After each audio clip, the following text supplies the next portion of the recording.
Si tu as un musulman à haut revenu qui a raté ton mariage et qui souffre dans ta relation de couple, tu as probablement déjà entendu que tu dois travailler sur toi-même pour que les choses aillent mieux dans ta relation de couple. La vérité, c'est que c'est faux. Les études scientifiques disent clairement que faire un travail sur toi-même, quand les deux membres de la relation de couple, le mari et la femme, s'améliorent, ça ne va pas améliorer la relation de couple. Donc, c'est un mauvais conseil que tu as probablement entendu. Donc, je vais te dire, moi, ce que je pense du travail individuel. Est-ce que c'est vrai que tu dois travailler sur toi-même? Les études, elles montrent que non. Qu'est-ce que ça veut dire? Ça veut dire que si tu travailles sur ton couple, il ira mieux. Si tu travailles sur toi-même, ton couple n'ira pas mieux automatiquement. Par contre, ça peut être une bonne idée de travailler sur toi-même pour être capable de faire le travail nécessaire pour arranger tes problèmes de couple. Qu'est-ce que je veux dire par là? Tu peux aller sur le reste de ma chaîne, tu verras qu'il y a plein de vidéos où je te montre qu'est-ce qui doit être fait pour arranger tes problèmes de couple. Tu vas voir que c'est simple, parce que je le simplifie énormément. J'essaye de simplifier un maximum pour que ce soit facile à comprendre. Par contre, c'est pas parce que c'est simple que c'est forcément facile à mettre en pratique. Dans la pratique, c'est difficile, ça demande de la patience, ça demande de l'endurance, ça demande de la résilience, ça demande tout un tas de qualités. Et pour ça, ça peut être une bonne idée de faire un travail sur toi, pour être capable de faire cette route-là qui peut être un chemin parfois long, périlleux et difficile. C'est un petit peu comme un business. Travailler sur toi-même, mieux dormir, mieux gérer ton stress, est-ce que ça va te donner automatiquement le succès dans ton affaire? Non, évidemment que non. Est-ce que c'est une bonne idée de travailler sur toi-même et d'avoir une meilleure hygiène pour avoir une meilleure carrière et mieux travailler? Oui, bien sûr que c'est une bonne idée parce que travailler, c'est difficile. Et donc, il faut faire à la fois un travail sur ton affaire, sur ton entreprise ou sur ta carrière, et à la fois, il faut faire un travail sur toi-même. En tout cas, c'est préférable parce que si tu le fais pas, le chemin il sera beaucoup plus compliqué et difficile et l'expérience, elle sera beaucoup plus désagréable pour toi. Donc, je t'ai fait cette vidéo pour te partager ce qui a marché pour moi-même. Pourquoi? Qu'est-ce qui a marché pour moi-même? Il faut savoir que moi, j'ai quitté la France en 2015, très jeune. Je me suis vite retrouvé à l'étranger, dans un pays sans aide sociale. Et très rapidement, je me suis retrouvé marié. Au stade où j'en suis dans ma vie, j'ai 12 personnes à charge, plutôt 13 personnes d'ailleurs au passage, parce que je suis à ma propre charge aussi. Donc j'ai 12 personnes à charge. Il y a eu une période de ma vie, je devais enchaîner 2 travails plus mon business. Et donc j'avais énormément de stress au quotidien. Et d'ailleurs, les gens autour de moi ils me disaient, je sais pas comment tu fais, courage. Parce que ça, les gens comprenaient, ils voyaient ma vie, ils croyaient que c'était pas du tout simple. Et la vérité, c'est que j'ai toujours été en paix. J'ai toujours été globalement très heureux dans ma vie, très satisfait, malgré tout le stress, malgré que parfois je devais enchaîner 90-100 heures de travail par semaine. Et je pense que la raison, c'est que j'ai mis en pratique certaines de ces choses que je vais partager avec toi. Et c'est des choses que j'ai vraiment réussi à dériver grâce à mon expérience de musulman pratiquant, donc grâce aux enseignements prophétiques et aux enseignements du Coran, mais aussi grâce à mon expérience clinique et pratique. J'ai vraiment passé toute ma vie à rechercher justement comment combattre ce genre de choses, à les proposer à des clients, suivre des gens qui ont des problèmes soit de dépression, soit de stress, soit de à peu près tout ce qui est imaginable. Et donc j'ai mis ces choses-là en pratique dans ma vie et avec le temps, je pense que j'ai trouvé vraiment des choses qui fonctionnent très bien pour moi et que je vais partager. Avant de te partager ces choses-là, je veux par contre aussi te partager 2 erreurs que moi j'ai faites qui m'ont fait perdre du temps et que je veux pas que tu fasses. Donc je vais t'aider à prendre un raccourci en te partageant ces erreurs-là. La première erreur, c'est l'idée que pour réussir, il faut absolument éviter de faire des efforts. Donc j'ai eu cette idée-là, ça peut te surprendre, mais j'ai eu cette idée-là à un moment donné. Il y a quelques années, il y a un livre qui était sorti qui s'appelait Atomic Habits de James Clear. Et le propos principal de ce livre, c'était de dire que si tu veux réussir, il faut que tu faut que tu arrives à développer de bonnes habitudes. Et moi, personnellement, j'avais jamais trop aimé la prémisse et le propos de ce livre. Pourquoi? Parce que moi, dans ma vision de qu'est-ce que c'est qu'un travail thérapeutique de qualité, c'est un travail dans lequel le résultat ne dépend pas beaucoup du client, mais dépend plus du thérapeute. Et donc, si réussir, c'est développer des bonnes habitudes chez le client, et que développer des bonnes habitudes, forcément, ça nécessite des efforts. À la fin des comptes, la majorité des résultats, ils sont tenus par les efforts du client et pas par la technicité et le travail du thérapeute. Et donc, j'ai jamais trop aimé cette idée. Et j'ai toute ma vie essayé de contourner un maximum, de compter sur la motivation et les efforts de mon client, parce que ça me paraissait être la recette parfaite pour l'échec. Et je dois dire qu'avec le temps, j'ai réussi quand même à faire ce travail-là. Je pense qu'aujourd'hui, 90% de mon travail thérapeutique, il dépend de ma technicité et de mon travail thérapeutique et de mon talent de thérapeute. Donc, je pense que j'ai réussi à vraiment mettre beaucoup plus le poids de la réussite sur mon travail à moi, mais j'ai jamais réussi à mettre le poids de la réussite à 0% sur les efforts de la personne. Donc, avec le temps, j'ai appris à accepter que pour qu'une personne puisse changer, il faut qu'elle fasse des efforts. Et j'ai même appris à accepter que c'est probablement une sagesse. Ça doit être une loi dans cette création, que le bonheur et la bonne vie, elle n'est pas totalement dissociée de l'effort, mais que ceux qui sont capables de faire des efforts, eh ben c'est eux qui... en tout cas, que pour avoir une bonne vie, il faut être capable de faire des efforts. Est-ce que ça veut dire qu'il faut travailler durement sans penser intelligemment à ce que tu vas faire? Non, évidemment que non. Donc on ne parle pas de travailler plus dur, on parle de travailler aussi plus intelligemment, mais il y a un juste milieu entre les deux, il y a un minimum d'efforts qui sont nécessaires si tu veux pouvoir être heureux. Mais avant de te parler de la seconde erreur que j'ai faite et que je veux pas que tu fasses, je vais te donner un truc de pro pour que tu puisses quand même réussir à avoir des résultats garantis malgré que les résultats dépendent de tes efforts. Et donc le problème, de compter sur les efforts pour réussir, c'est que en fait tu comptes sur ta propre motivation et ta motivation parfois elle est haute, parfois elle est basse. Donc quand elle est haute, tu vois des changements, quand elle est basse, t'abandonnes tout et en fait tu te retrouves dans un cercle vicieux où tu fais du surplace dans ta vie. Par contre, un truc de pro qui peut t'aider à avoir du changement garanti malgré que ça dépend de tes efforts, c'est de ne pas compter sur ta motivation, mais de compter sur la motivation des autres en prenant un coach ou un mentor. Et donc, la meilleure motivation qui va pouvoir t'aider à changer les choses dans ta vie et faire les efforts nécessaires pour changer, c'est pas ta motivation à toi, mais c'est la motivation de quelqu'un à qui t'as payé une bonne somme d'argent. C'est ça la vérité. Il y aura jamais quelqu'un de plus motivé que quelqu'un qui t'a payé une bonne somme d'argent, à qui tu promets une prime de résultat et à qui tu dis voilà maintenant, assure-toi que j'arrive à changer les choses. C'est ce qu'on appelle un partenaire de responsabilité. D'ailleurs, James Clear dans ce livre, il dit que c'est la meilleure des choses si tu veux changer tes habitudes et je suis d'accord. Et donc, compte pas sur ta propre motivation, compte sur la motivation de quelqu'un, de préférence quelqu'un que t'as payé une bonne somme d'argent. A priori, mon audience, c'est des musulmans à haut revenu, donc je pense que ça devrait pas être un problème pour toi. C'est un très bon investissement que tu peux faire pour avoir une vie plus heureuse. Honnêtement, c'est même un meilleur investissement que partir en vacances, t'acheter une meilleure voiture ou une maison ou quoi que ce soit. Parce que tu peux avoir une voiture, partir en vacances, être malheureux, mais là, au moins, tu seras heureux, tu vois. Après, si vraiment c'est contre tes principes, tu veux pas te chercher ce genre de solution, bon, je trouve pas que c'est une décision très intelligente, mais tu peux toujours essayer de compter sur la motivation de quelqu'un qui t'aime aussi, donc t'entourer de gens qui t'aiment, qui vont essayer de te soutenir. Ça peut être efficace, mais la vérité, c'est que même ceux qui t'aiment, parfois, leur motivation, elle peut osciller, donc ça reste moins efficace. Et en dernier recours, tu comptes sur ta propre motivation, mais ça, en général, ça marche pas. La seconde erreur que j'ai faite, et que je veux surtout pas que tu fasses, et ça peut te paraître bizarre, mais c'était le fait de vouloir absolument contourner la religion dans le changement. Donc je t'explique. Moi, personnellement, j'ai toujours évolué grâce à mon dîn, grâce à ma religion. J'ai toujours vu que c'est ma religion qui allait faire de moi une meilleure personne. Par contre, dans ma pratique clinique, j'ai voulu éviter cette réalité-là. Pourquoi j'ai voulu l'éviter ? C'est pas parce que j'aime pas ma religion, au contraire, ça vient plutôt d'une crainte qui est liée à ma foi, qui est la crainte de devoir rendre des comptes le jour du jugement et prendre des responsabilités pour des mauvais conseils religieux que j'aurais donnés. Et donc moi je suis pas un imam et j'ai jamais voulu qu'on m'associe comme un imam, donc j'ai toujours voulu éviter de faire des changements en utilisant la religion comme un outil pour le changement. Et voilà, une autre raison aussi pour laquelle je voulais éviter ça un maximum, c'est que bien sûr dans ma clientèle il y a des gens divers et donc ça peut éviter d'avoir des conversations difficiles, parce que des fois on a des divergences, des fois je voulais pas rentrer dans ces débats religieux, devoir convaincre quelqu'un sur des points religieux, etc. Je voulais éviter ça un maximum. Mais la réalité, avec le recul, j'ai compris que c'était pas la bonne direction et que le changement, en tout cas pour les qualités individuelles, elle passait nécessairement par la religion. C'est pas forcément le cas pour la thérapie de couple, et ça je vais t'expliquer pourquoi. Parce que la vérité, c'est que aujourd'hui, devenir un meilleur musulman, ça va pas forcément te donner une meilleure relation. Je suis d'accord qu'il y a une corrélation, ça va augmenter la probabilité que tu aies une bonne relation de devenir un meilleur musulman, mais plus tu vas devenir un meilleur musulman, plus la probabilité d'avoir une relation saine, elle va augmenter, mais ça va pas forcément te donner une meilleure relation. La preuve, dans notre histoire, on a des cas de compagnons, de personnes très pieuses qui n'avaient pas forcément une bonne relation ou qui ont même divorcé. Je vais te donner un exemple. Il y a l'exemple de Zayd ibn al-Haritha, qui est le fils adoptif du prophète alayhi salatu wassalam, qui l'a élevé dans son propre foyer et qui était parmi les meilleurs des compagnons et qui s'est marié avec Zaynab, radiyallahu anhuma, qui était la femme du prophète alayhi salatu wassalam. Donc on a deux parmi les meilleurs compagnons de l'histoire et des meilleurs musulmans qui ont peuplé l'histoire de cette planète. Est-ce que ça veut dire qu'ils ont eu un mariage heureux ? Non, ils ont eu un mariage où ils n'étaient pas heureux ensemble, ils étaient insatisfaits de leur relation et ils ont même fini par divorcer. C'est un premier exemple. L'autre exemple que je peux donner, c'est Zubayr ibn al-Awwam, qui est un des 10 compagnons promis au paradis, radiyallahu anhu, et qui était marié avec Asma bint Abi Bakr, qui était la fille de Abu Bakr, radiyallahu anhuma.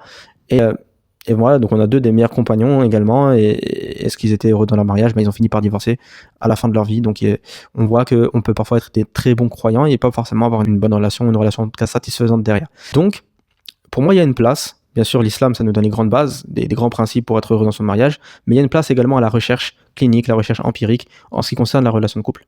Maintenant, pour moi, c'est très problématique de dire la même chose pour le travail personnel. Donc tout ce qui est développement personnel et autres, pour moi, ça ne peut pas contourner l'islam.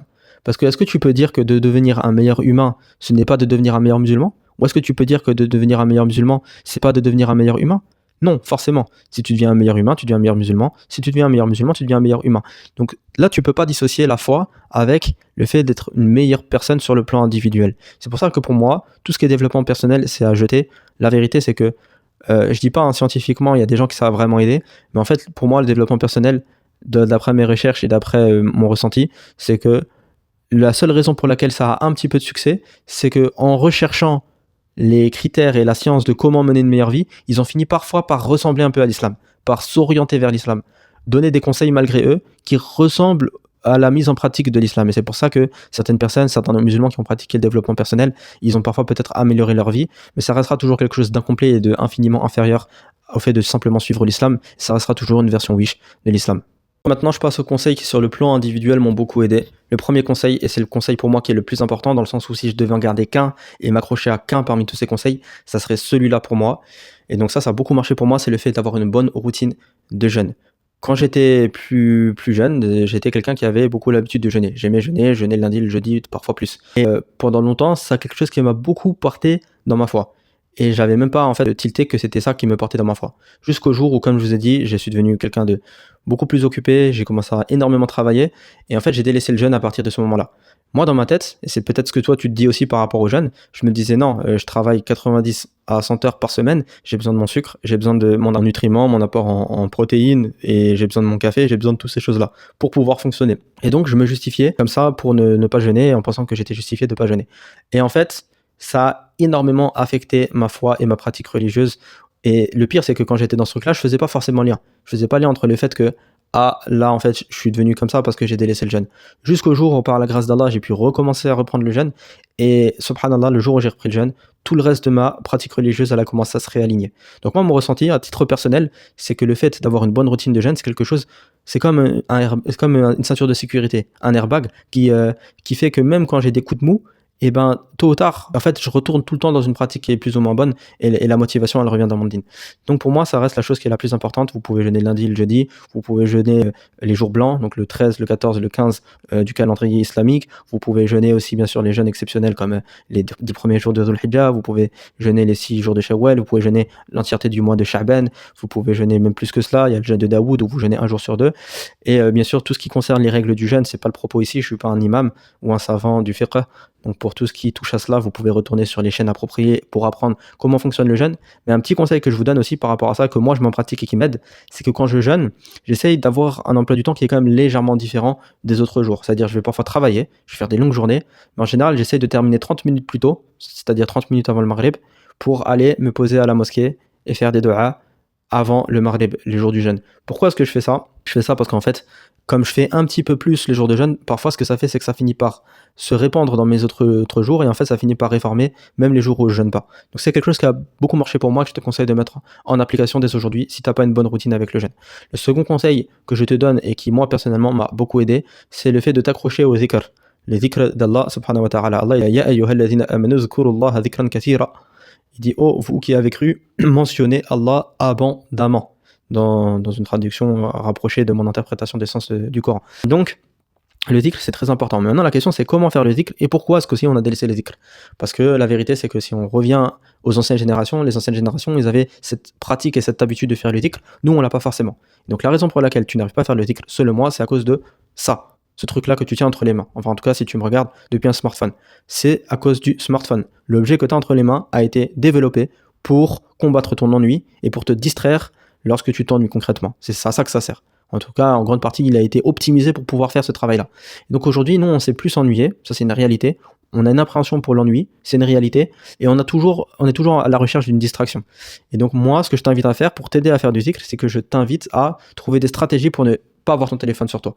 Moi, ce que je fais par exemple, c'est que quand j'arrive au bureau, peut-être que je vais donner mon téléphone à un collègue, ou quand je travaille à la maison, peut-être que je vais le donner à ma femme, comme ça ma femme elle garde le téléphone pour moi. À différentes stratégies que tu peux utiliser. Quand je sors, des fois, je laisse exprès le téléphone à la maison, je le prends pas avec moi. Tout un tas de stratégies. Et tu vas voir que ce qui va se passer naturellement quand tu vas faire ça, c'est qu'il y a forcément des moments de battement où tu n'auras rien à faire. Et quand tu n'auras rien à faire, tu vas t'ennuyer. Et à ce moment-là, en fait, naturellement, comme tu vas t'ennuyer que tu n'as rien à faire, tu vas voir que ton cœur, il va revenir au dhikr d'Allah. Et là, naturellement, tu vas dire Subhanallah, Alhamdulillah, Allahu Akbar, Astaghfirullah, La ilaha illallah. Tu vas mentionner des bons dhikr. Et tu vas voir que ça va faire un changement extrêmement profond dans ta vie. Et n'oublie pas que Allah dit Ala bi dhikrillahi tatma'inul qulub. C'est par le rappel d'Allah que les cœurs s'apaisent. Et donc, c'est vraiment, je pense, l'un des conseils les plus utiles que je peux te donner. Comment est-ce que tu fais? Débarrasse ton téléphone, trouve un partenaire de responsabilité qui prend ton téléphone pour toi, laisse-le à la maison, fais tout pour l'avoir loin de toi, tu verras que tu auras des moments d'ennui. Dans ces moments d'ennui, ne cherche pas à te distraire, fais le dhikr d'Allah. Troisième conseil qui a beaucoup marché pour moi, et ça c'est un conseil récent, mais de mon ressenti, c'est quelque chose qui est exceptionnel et qui franchement a beaucoup changé ma manière de faire les choses. C'est le fait de beaucoup me rappeler de la mort. Mais attention, Ça, c'est un rappel que j'ai beaucoup entendu pendant des années et je trouvais que c'était très bien, oui. Souvenez-vous du destructeur des plaisirs, très bien, mais j'arrivais pas à le mettre en application dans ma vie. Donc j'entendais ça, c'était un rappel qui me tenait 1 minute, 2 minutes. Ah oui, c'est vrai, il faut que je me rappelle de la mort. Et puis après, je retournais à ma vie de tous les jours et la mort, en fait, j'y pensais pas vraiment. Et j'arrivais pas réellement à faire ma prière comme si c'était la dernière, être avec mes proches, ma famille, mes enfants comme si c'était le dernier jour avec eux, ou même faire contempler cette vie-là comme si c'était la dernière journée dans laquelle j'allais vivre. Et en fait, il y a un petit truc que j'ai réussi à faire dernièrement et qui fait que maintenant j'y arrive par la grâce d'Allah, j'espère que ça continuera. Donc je le partage avec toi. Mais c'est certaines doigts spécifiques qu'on retrouve dans la sunna, dans lesquelles tu demandes à Allah d'abréger ta vie si c'est pas un bien pour toi. Donc il y a des doigts comme ça. Par exemple, il y a une doigt qui dit Allahumma tawaffani idha alimta al-wafata khayran li. Oh mon Seigneur, prends mon âme lorsque tu sais que mon âme, enfin le fait de prendre mon âme, le fait de me faire périr est meilleur pour moi. Et il y a aussi une doua qui dit waj'al al-hayata ziyadatan li fi kulli khayr waj'al al-mawta rahatan li min kulli sharr. Et il y a une doua qui dit et fais de la vie une augmentation pour moi de tous les biens et fais de la mort un repos pour moi contre tout mal. Donc il y a quelques doigts comme ça que vous pouvez faire. Donc moi ce que je fais personnellement c'est que je fais cette doua là plus une autre doua qui dit wa atil hayati ala ta'atik parce que les ulama ils ont conseillé, ils ont dit que c'est meilleur de dire cette doua là. Wa atil hayati ala ta'atik et prolonge ma vie sur ton obéissance. Donc je demande à ce qu'Allah prolonge la vie sur mon obéissance, mais en plus de ça, et je pense qu'il n'y a pas de contradiction, je lui dis si à un moment donné ça devient pas bon pour moi de prolonger ma vie, tawaffani, prends mon âme. Et juste le fait de prononcer ces mots-là, de demander au Seigneur, le Créateur, de prendre ton âme si c'est un bien pour toi. Et vraiment, c'est quelque chose, j'ai eu beaucoup de mal à le faire pendant longtemps parce que ça fait peur, ça fait même trembler de faire cette dua-là. Mais en fait, le fait de le faire, c'est que ça met la réalité de la mort dans ta vie. Et moi, ça met la réalité de la mort au quotidien, même dans mes salawats, au moment où je le fais, ça me rappelle que c'est peut-être ma dernière prière.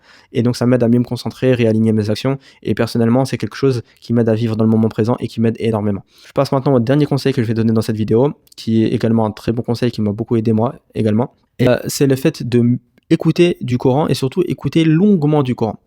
Et ça, c'est quelque chose qui a été très difficile à faire pour moi, mais en fait, je pense que c'est difficile à faire pour tout le monde aujourd'hui parce que la manière dont on écoute le Coran a énormément évolué à cause justement des réseaux sociaux.